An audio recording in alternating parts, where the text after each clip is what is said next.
Hey, what's happening? You know what's going on. I'm gonna check to see where we at on Facebook before I gets to it to make sure that we are live and direct. You know what I'm saying? Because I got to make sure we are being heard. I got to make sure the people know the deal. We got to make sure. Okay? All right. So let's share it a couple of places, and then we're going to get to it, okay? And if I'll ask you to share as I speak, I ask you to join the conversation as I speak. Again, I'm going to ask you to share to groups, to your friends, because what we're going to talk about today is the importance of the African American Folklorist Newspaper and what the African American Folklorist Newspaper is. Okay, a lot of you see the posts, a lot of you have joined the page, a lot of you have gotten the newspaper, but I want to clearly break down its importance and its purpose. Okay? So you could join in the conversation. If you have any questions, don't hesitate to ask, because that's what we're doing here. We're making sure that the word is out, but the word is out properly, and it comes from the horse's mouth, as they say. All right? So we want to make sure y'all know what's going on here. All right? Okay, so the African American Folklorist Newspaper, as you all know, there has been 2 issues put out already. And we are right now in the midst of the campaign of trying to galvanize those who read the paper and those who don't know about the paper. We are in a campaign season to raise $10,000 for our newspaper. Again, the newspaper is distributed by Dapper Blues Heritage Preservation Foundation. So I need y'all to understand this is not about Jack Pearly. This is about the people. Okay? This is about the people. What is the African American Folklorist Newspaper? Why is it important? First and foremost, the reason why it's important is because we are working to connect the community with the academic space and the academic space with the community. For so long, other people have been documenting our stories. For so long, other people has been teaching our stories and regurgitating the same historical documents from textbooks. The African American Folklorist Newspaper is different because we do not regurgitate textbook documentation. These are stories of the people, by the people, for the people. Who are the people? And why is it called African American Folklorist? First and foremost, there's a lot of people that are black melanated, that do not subscribe to the term African American. I get it and I understand it. That is what we're classified as right now. So when you go fill out for a job, when you go fill out for insurance, when you go fill out for all these things, they ask you a list of questions. They ask you who you are, who you identify. The first question that comes up, they ask you, are you black, Latino, or no? When you say no, then they ask you, are you black, African American? Okay? So do not be turned off by the term African American, because the use of the word is based, or this phrase, or the identification is based on what we're classified as today. Okay? We know it comes from Jesse Jackson when he was running for president in '88. Prior to that, we were black. We know the many different classifications and reclassifications of who we are as a people. I don't want us to get caught up in the debate of classification. So I took the term that majority of us have to classify as, or maybe not have to, but classify as, whether they're in agreement with it or not, okay? Because the reality of the situation, the African American Folklorist is the platform that gives the story of the blues people by the blues people. So if you're a Pan-Africanist blues people, if you're a Hebrew blues people, if you're a Hotep blues people, if you're an atheist blues people, if you're African spirituality blues people, if you are a native indigenous to America blues people, this is the place for our story. Now, a lot of people always say, well, we're for the people and this is for the people and this, that, and the third. But what they're doing is one-way sending information to the people. So that's more for consumption. The African American Folklorist is not about consumption. The African American Folklorist is a place for those with stories, those researching and documenting stories, and those who want to learn either about the story of the many multitudes and divisions of their people, or if they want to learn how to document their particular people. So the African American Folklorist Newspaper is a very interactive platform, print media as well as online media. And we give the story of the people. Now, more importantly, there are people out here that have stories, but because they either may not be in the academic space or they don't have accessibility to the academic space and or these highbrow bigwig publications to get their story out, or these bigwig publications do not honor their story because they don't think anyone wants to hear it because they're not on the world platform or they don't have 1 million followers. Don't worry about it. This is the purpose of the African American Folklorist. Again, like I said a few Sundays ago, if you come across somebody in your building or immediate area or your family member that is doing something in regards of tradition and heritage and all these things, whether they're knitting stuff for 2 or 3 people in the building or immediate community or their household, and you're trying to get this story to I don't know, one of these big platforms, and they're like, yeah, no, I'm sorry.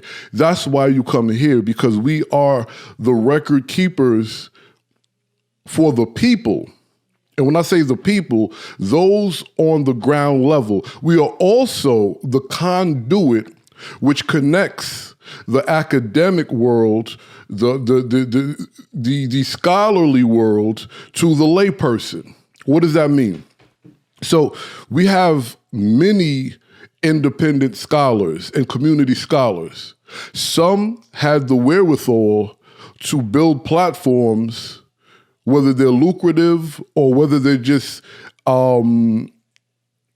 popular in regards to presenting their information. They had the wherewithal to do it, but not all community scholars have that ability, time, and things of this nature, right?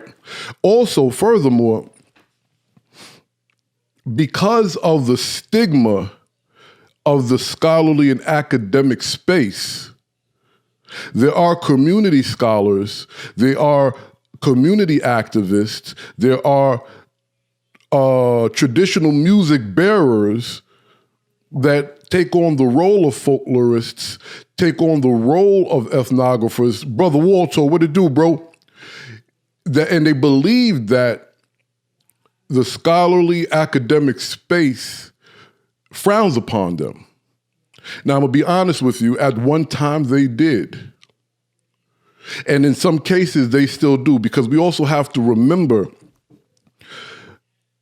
in this everlong journey, this lifelong journey of research and documenting and things of this nature of your people, of your story, of your culture, things change. new information arrives. And in the academic space, in the scholarly space, some of these folk have made tenured career positions out of something they did, said, or whatever 30 years, 40 years, 100 years ago. So now because they're eating off that, it's not readily easy for them to say, well, you know what, I was wrong, or I got the story mixed up, or whatever, right? And with that being said, a lot of them, what are you doing here? What makes you credible? But all of them are not that way. All organizations, all universities, I'm telling you this because I am a hybrid. Now, what do I mean by I am a hybrid?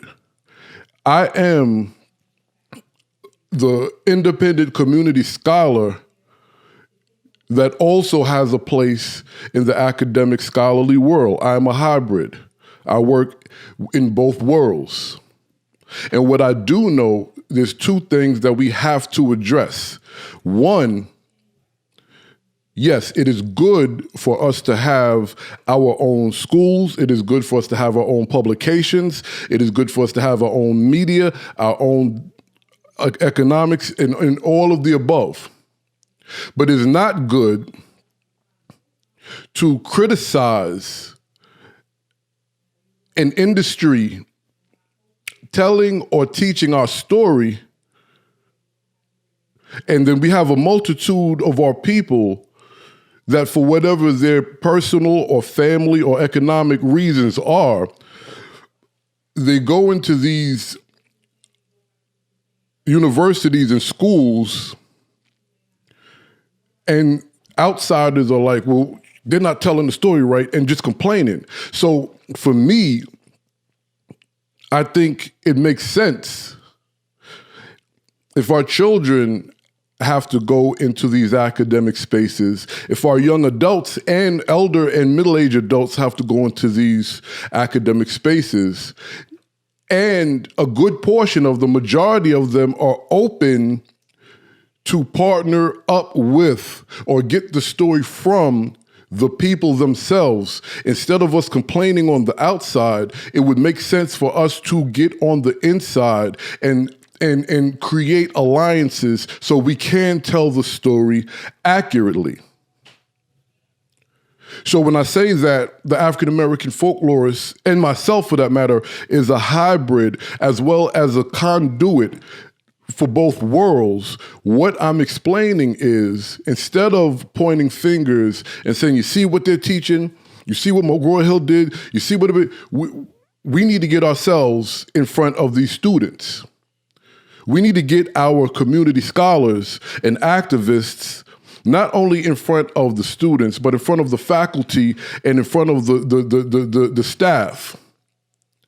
Because you'll be surprised at the amount of universities, colleges, and schools and other organizations that are open to working together with those on the ground to get the story accurate, to train those to have cultural sensitivities. And that's where we come in, the African American folklorists. We are the platform for the people, by the people. Our contributing writers are of the people. Our columnists are of the people. We are working to raise $10,000, which will give us enough to be able to produce a year's worth of print newspapers, as well as give a stipend to our writers who has been working diligently, voluntarily, because they understand the importance of this. And before I go on, I just want you guys to say, and I'll say it again before I finish, we're having a benefit concert for the African American folklorists, April 23rd. That's a Friday. Okay, Marquise Knox, Corey Harris, Piedmont Blues acoustic duos, and some great, great special guests. You'll also get to meet our contributing writers and columnists and get to understand about them. Now, I want you guys to understand, because in the big scheme of things, one of the reasons so many of us on the ground level, whether we be under the classification of black, whether you're under the classification of poor or low to no income white, whether you're under the classification of Latino, whatever it is, that's on the ground level. Because if, just on the side note, if you actually do your due diligence, you will find that some of the early revolts in the 1500s were not black versus white or white versus black, but it was those in servitude and prisoners of war against the elite. Again, shouting out Fred Hampton. Now, going back to my point, it doesn't matter what you're classified as. What do I mean? You may, and I said this earlier, but I'll say it again, you may identify with Pan-Africanism. You may actually be 5th, 6th, 7th, 8th generation American Indian that has been reclassified as black or Negro. You may be of the Carib nation. You could be Caribbean.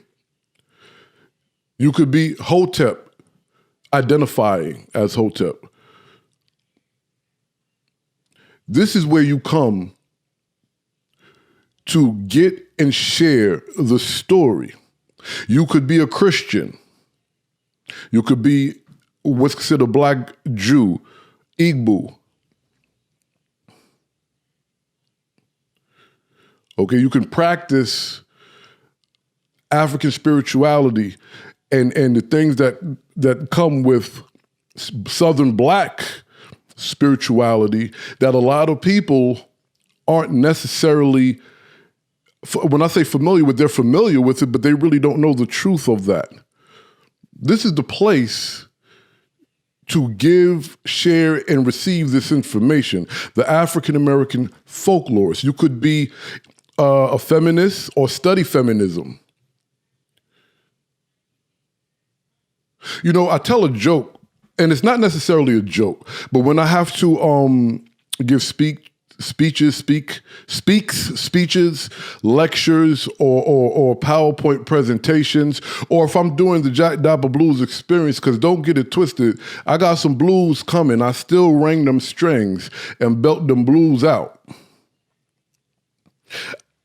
In the process, I usually, and this is not really a joke, but it's set up as a joke to give the people a context of what our people have to face. So I go something like this. A heterosexual married black man, gay, or the acronym, and I'm not trying to be funny, but the acronym of gay black man, a transgender black man, a Muslim black man, and a Christian black man. They all come out of a store. Which one is killed by the police first? Which one is followed around the store first? Which one is rejected of a job application first? Right? What does that mean? I'm trying to think if it was Q-Tip. I know it was a De La Soul song. And he said, ask my man, and he said, black is black. I think it was Pasta Noose. It was De La Soul, Mirror, Mirror on the Wall. Remember that song? And he asked my man, and he said, black is black. And I think it was Q-Tip who said that in the song. What is my point? Whatever category of black you fall into, this is the space. Because some of us didn't come from Africa. However, we have been classified as African American. Right? Some of us don't identify as either or, but you've been classified as African American. So don't let the name be a distraction. Understand the purpose. We are here to put our story in the proper context. We are also here for those that are non-Black to share their experience in Black culture.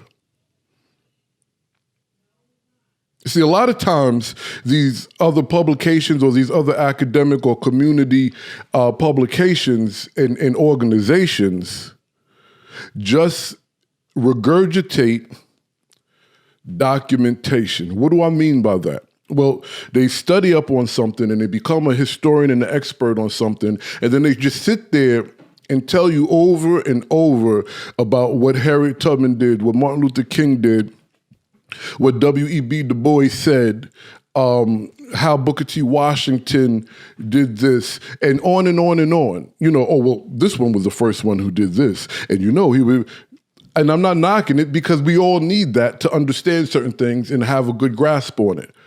What I am saying is our newspaper is not necessarily, well, not even necessarily, it's not a textbook. It's not where you go, like when you go to these other publications and you're just getting someone's perspective on a textbook as an expert. You are getting the real to life story of the people from the people. Now, there are articles that share information of history makers either less known or for whatever reason celebrated at that moment. And when I say for whatever reason, it could be somebody like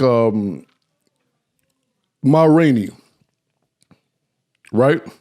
The Black Bottoms movie just came out not too long ago.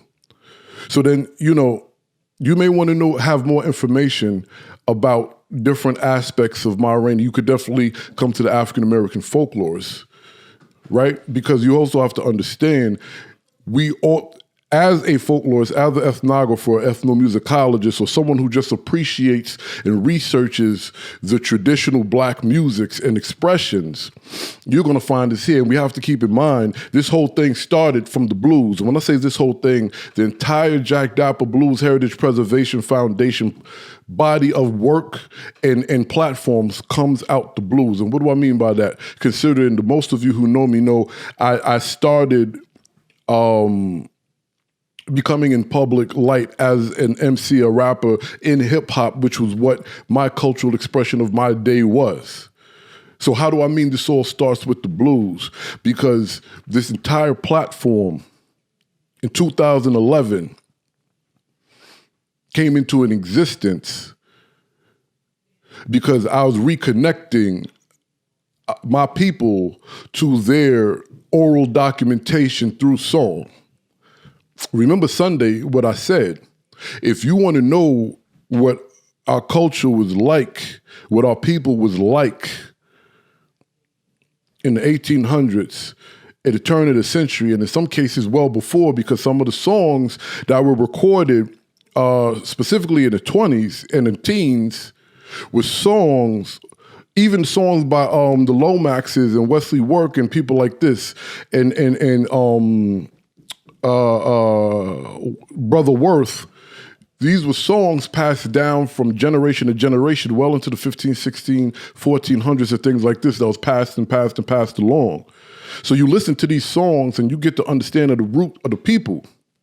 See, the blues and hip hop are one and the same because both expressions, which come from the same thing and the same people, have no European influence outside of the lack of resources and oppression. Remember I said the other day, Sunday, there are Black people who think blues is slave music. There's even one who correlated good friends of mine's performances to something that you would see in the movie Roots. This shows that there's a lot of us that don't understand what this stuff is about. Blues is, if nothing else, the first free Black music to actually become pop music, travel around the world just like this. And there's other music. We have classical music. Jazz is blues with different instruments. If you go to New Orleans before, even before the 1800s, actually, before the Revolutionary War and stuff, they had this many, well, all this is many years ago, but even before the Revolutionary War, they had the red light district where this is where all, these cats was playing, these women were playing this music. Blues was considered risque music. That's why they called it blue. But it had a style, American born, by black folk here. That was here well before 1619, well before Columbus, all this stuff. But that's neither here nor there, okay? These are free folk playing this. Before Jim Crow, before it was a situation where light-skinned blacks and dark-skinned blacks were separated. Before a situation where now that if you're black, uptown and downtown people of the Louisiana, New Orleans area had to play together. Second installment of the blues comes after emancipation, where these prisoners of war, these servants, these victims of unscrupulous business found themselves in a new situation, free.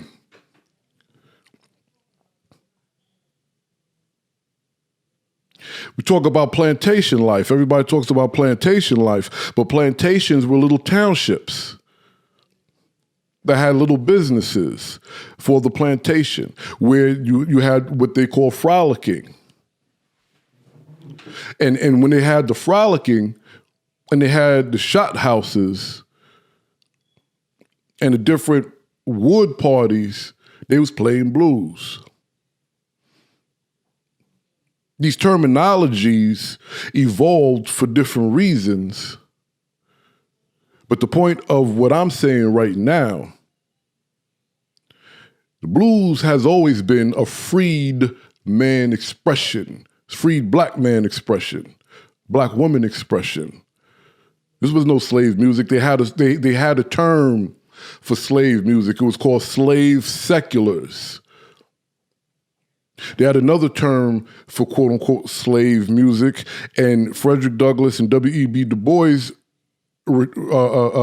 coined it, referred to it as sorrow songs. This is the purpose of the African American folklorist. So that kind of historical documentation of the people, the legacies, the descendants of the original blues people, you will find in this.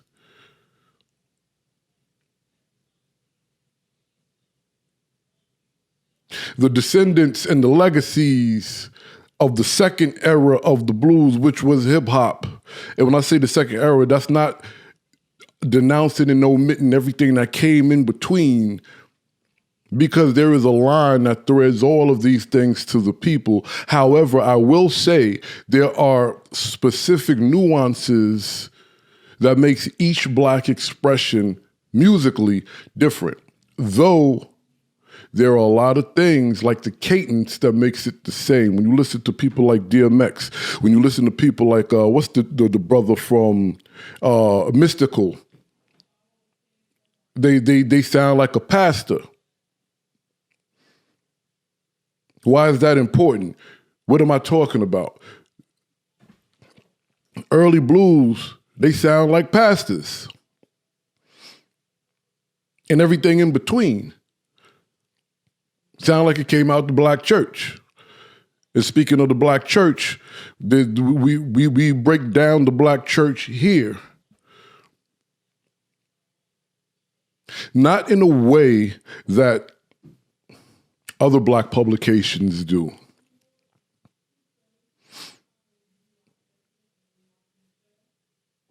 We are not here for the WWE circus. And I'm not knocking nobody for what they do. Everything has a place. And obviously, if I have an opinion on something, that means I am a consumer and or supporter of all these other publications and platforms, because I find great works in almost everybody's stuff. And when I say almost everybody, You grow with the people producing. And then there could be some small technical things that could, be upgraded or whatever. We all have been through that if you're what's considered an independent producer. So I'm not knocking nobody for what they do, because everybody has a way to distribute the information of our people and help fight for either the liberation or help for, well, like I said Sunday night, ethnographic Black folk narrative is revolutionary. So I'm not knocking nobody. What I am saying is, what makes the African American folklorists a specific lane, because we are really for the people. You have a story, bring it to us. You want to learn how to document, research, come to us. You want to archive your findings of your people that maybe when these big wigs don't think is as interesting, come to us, because the reality of the situation, like I said several Sundays ago, we don't need to necessarily keep hearing about the same three people over and over. There are people that are tangible to all of us that are doing great works. There are behaviors, there are vernaculars, there are locations that people don't know about that they would like to know about. But in order for us to continue providing the information for the people, to the people, with the people, we need your donations. The link is there. And what you do, when you go to the link,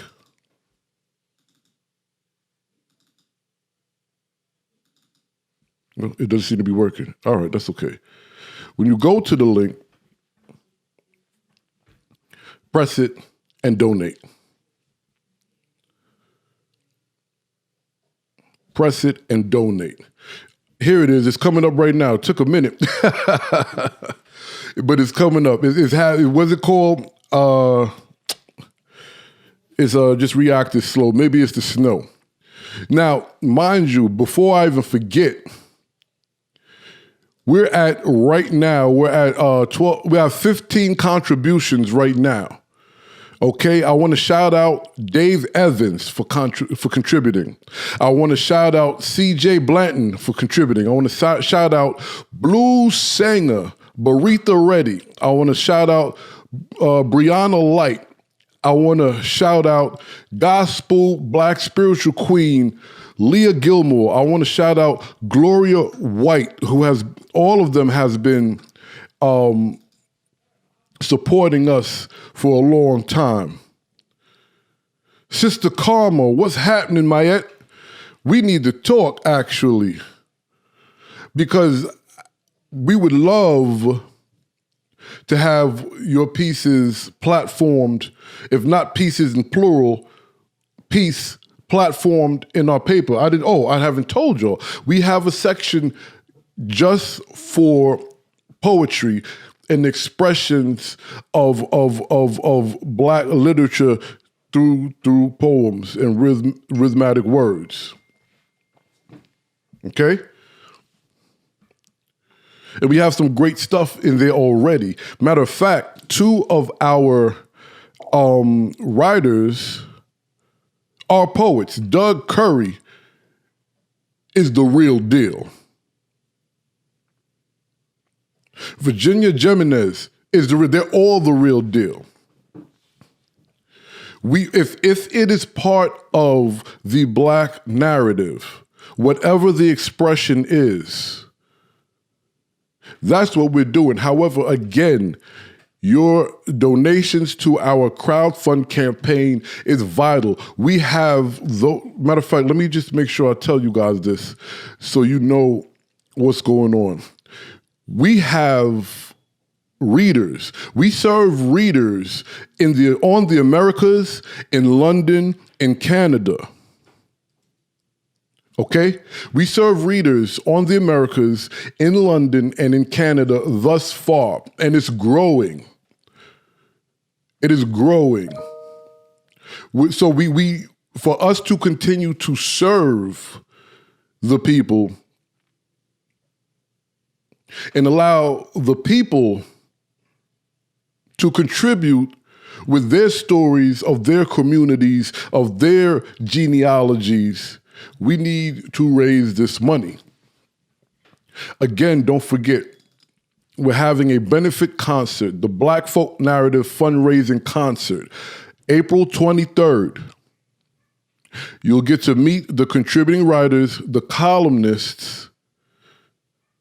You'll get to hear some great blues by real blues folk. And because Corey Harris has his own column, okay? He is a scholar, brilliant brother, and has a book out. Matter of fact, let me show you something.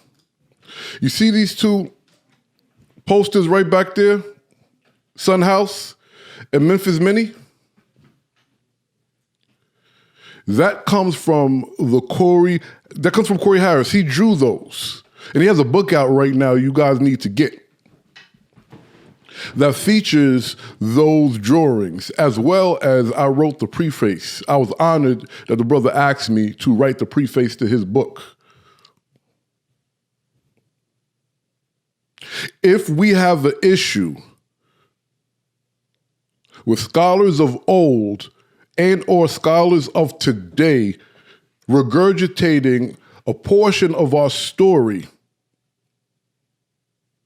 then we need to take action into our own hands. And we have begun taking this action with the African American Folklorist.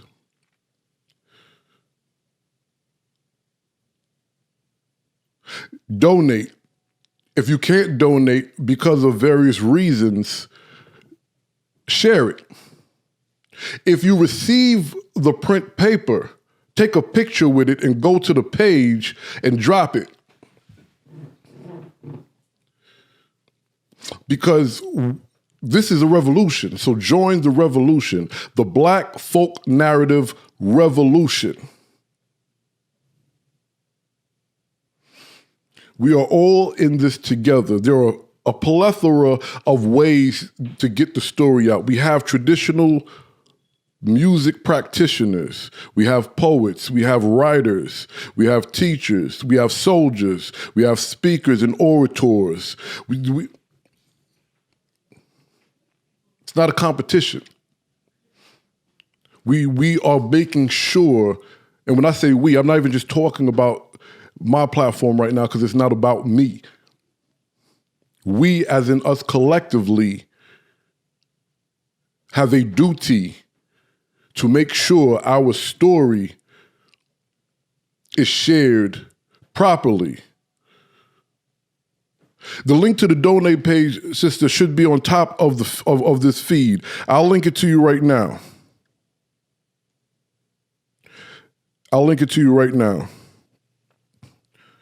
While we're talking. And also, matter of fact, also like the African American Folklorist page as well.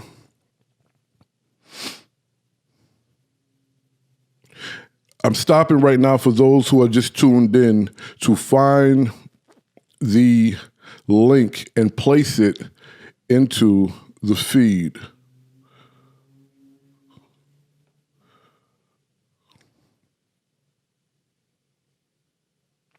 All right, I just put it in the feed.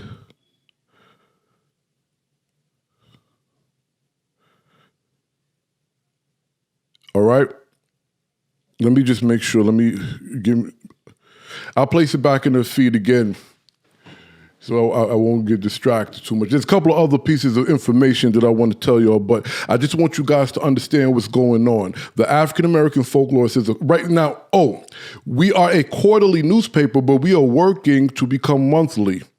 And then after we become monthly, depending on how strong we get financially, we're going to take this all the way because we need publication about our story, not just news And again, I'm not saying that in a condescending tone because we need news. We need history and the documentation of history, but we also need the stories from the people.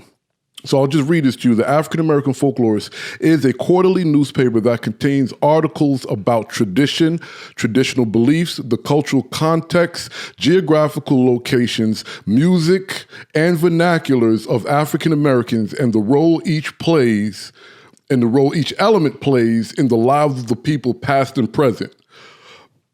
You understand? We have a youth section. Children and youngins between the ages of 10 and 17 write for the paper. They have columns. And along with the workshops, one is being put together now. We have a couple of those that confirmed they wanted to attend the workshop. We're waiting for more people so that it'll make sense to do it. These workshops that we conduct to encourage, help those who want to document and things of this nature, give them tactics and skills and stuff like this. That's also for the children. So if you're a homeschool parent, reach out, tap into this. Tap into this, okay?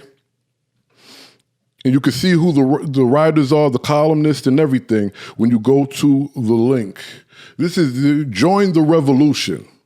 That's what the campaign really, the name of the campaign really is. Join the Black Folk Narrative Revolution. We also have some other news. Okay? We also have some other news. Jack Dapper Blues Radio. We are in the process of setting up and launching an online radio station that's going to play nothing but blues by the blues people. Black spirituals, ragtime, songsters, folk, but traditional black music. So I'm going to say it right now. If you send a song or album and it's not blues, it is not black spirituals, it's not field hollers, it is not slave seculars, it is not sorrow songs, it is not ragtime, it is not songster style songs, it is not reels. The musics that go with our traditional expression, it will not be played. This is a 24/7 blues people radio station. It is not blues rock. It is not rock blues. It is not neo soul. It is blues, black spirituals, field hollers, prison songs. Everything that we do from the Jack Dapper Blues Heritage Preservation Foundation is to raise cultural and ethnic awareness of traditional black music and the black experience on the Americas. So you will be getting the history, the music, the story, the tradition, whatever, the culture, that's what we do. And again, it's not about me. It's not about us, as in my family who birthed this concept and put it into action, and then those who have come on or partnered up to help document it properly, play it right, because there is a way to play the blues and sing the blues. This is bigger than all of us. This is about our story, and our story being understood by us, because some of us don't understand it, and by non-black folk. We are bridging gaps. We're not coming up here telling white people you can't play the blues. We're not coming up here saying that just because you black you could play the blues, because that's not true. What we are doing is giving the proper context of our story with the soundtrack of our story.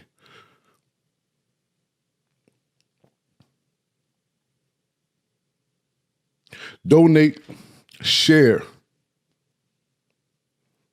submit articles, submit even research documents that you've come up with. If you have recordings of either interviews or some sort of documentation that you may feel is not worthy of podcast or worthy to be sent to any of these big wig places or what have you, send it. Because the purpose of our platform is to host our story. So it's not just about us. It is about our people and the story of our people and having the story come from our people or those engaged with our people and culture.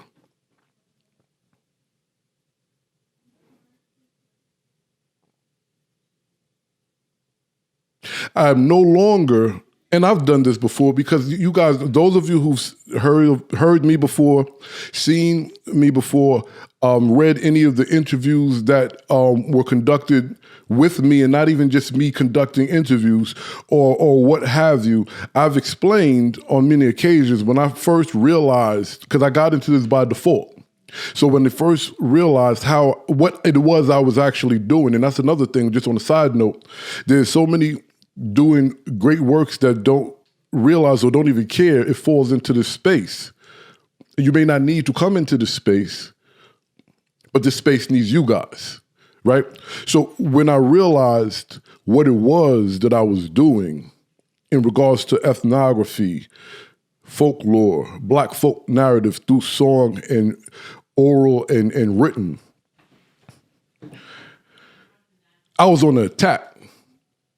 And I was being confronted, of course, not violently and not physical attacks, okay? Because of the day and age we're in, I have to make that disclaimer. But there were white scholars questioning my validity because I was not in the academic space initially. So I was on a mission to prove each and every one of them wrong and lift up this, and it was wrong. I said this a couple of weeks ago. I'm just repeating this to give an understanding. This is not to attack anyone. This is definitely not to be divisive. What we're doing here is building a platform that gives the proper context and the actual story from the people so that all who appreciate, are involved, or would like to know, regardless of your ethnicity, regardless of your nationality, regardless of your tribe, identity, spiritual belief, or whatever, sexuality, whatever, regardless of any of those things, you can all come here and get an understanding. And we're in hopes that understanding leads to whether we care to hang out or not, we can coexist. We can get okay. So I'm very serious about getting into the academic space, not because necessarily I need to, but because instead of complaining about our story being told either wrong about other people, instead of complaining about saying, well, my son and my daughter is being taught by this one, that one, and third, instead of doing any of that, through the grace of the Most High, I'm positioning myself, well, he's positioning me so I can contribute and be that face and that person our people need to see and give them the proper context of our story.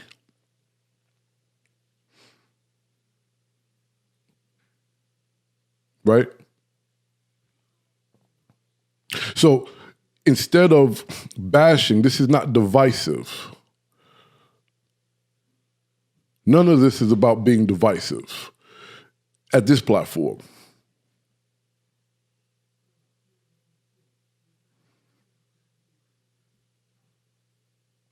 What it is to let all of you and all of us understand the value and the riches of what we are and what we have.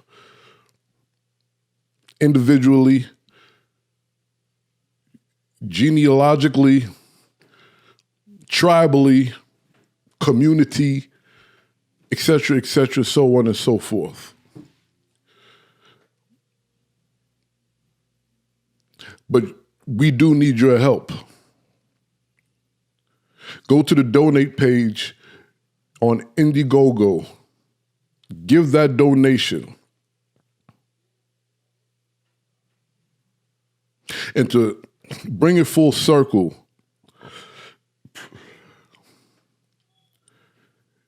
I'm no longer out to prove a point, as I said before.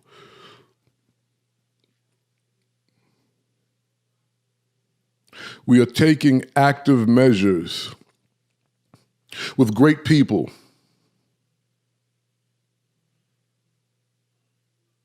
who play many roles and do many different things to make sure our story is presented, preserved, documented, and archived with honor and respect to our ancestors, to our parents, our grandparents, et cetera, et cetera. Donate, y'all.